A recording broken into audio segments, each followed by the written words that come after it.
And we're back. Remember to stay with us, folks, because we have a few bombshells in the next half hour.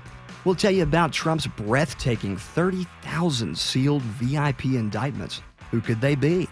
In other news, what makes CEOs, members of Congress, and Hollywood heavyweights resign in unprecedented numbers? Are they all terminally ill, or are they facing Trump indictments? You decide. And finally, what's the real reason so many high-level Democrats are calling for riots? All that and more ahead. Why don't we talk about Trump and these 30,000 sealed indictments? What does that mean, Ron? Well, when you seal an indictment, you typically don't want information to get leaked out, or you're trying to protect whoever's being indicted.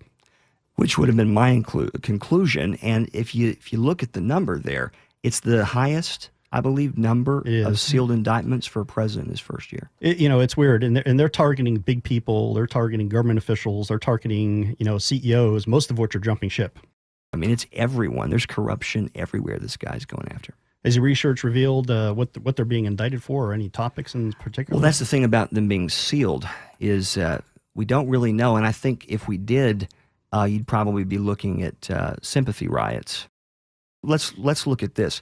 Highest number of members of Congress to not seek re-election. That is unprecedented. There have been a lot of elected officials not seeking re-election. Pew Forum, I mean, you saw that survey. Pew Forum says hadn't been that high since '92. That's true. That's true. And they're all claiming, it's time to spend time with the family. In the peak of their career. In the peak of their career. And a lot of these people have, positions of power within Congress. They're sitting on panels and, have, influence over directions of funding, and they're just leaving. Trump is like Elliot Ness and the Untouchables. He just grabbed Capone's bookkeeper, and he's sitting pretty. 30,000 indictments versus what? The left's Russian little green men conspiracy? Yeah, exactly. I'm still trying to figure out what the left's message is. Other than hate and more hate. I mean, this is the, they coined the phrase, love Trump's hate. And then it was finished off, well, unless you hate Trump. Which never really made grammatical sense to me. It didn't. Well, and what's amazing to me about these indictments, and we really should focus on this, is the fact that these are the kind of people, the people that are resigning, so we can assume a correlation there. These are the kind of people that would safely sip mojitos during Armageddon, Ron.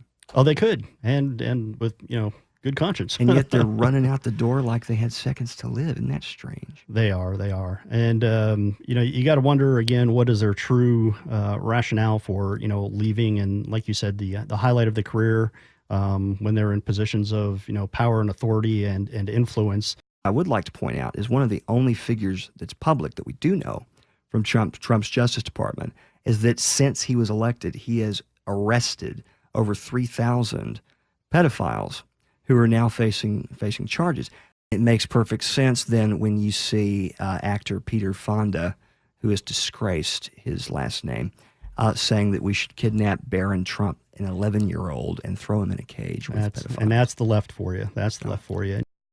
The left's only message now is break stuff, kill, maim, destroy. And it's really because, look at the indictments. 30,000, man. Exactly. It's astronomical. That's just crazy stuff. Well, the left is becoming more crazy, John. I quoted that Reuters poll earlier. The enthusiasm of millennials for the Democratic Party is waning, and at epic rates. Well, all they see is a woman who's clearly insincere, who's publicly been caught lying so many times about so many serious felonies. They were cheated out of Bernie, all right? They're not so much Republicans at this point. They're just not hardened Democrats anymore. They don't still buy it, Ron. Yeah. All right, folks, you are listening to This Week with Ron and John. We'll be right back after these messages.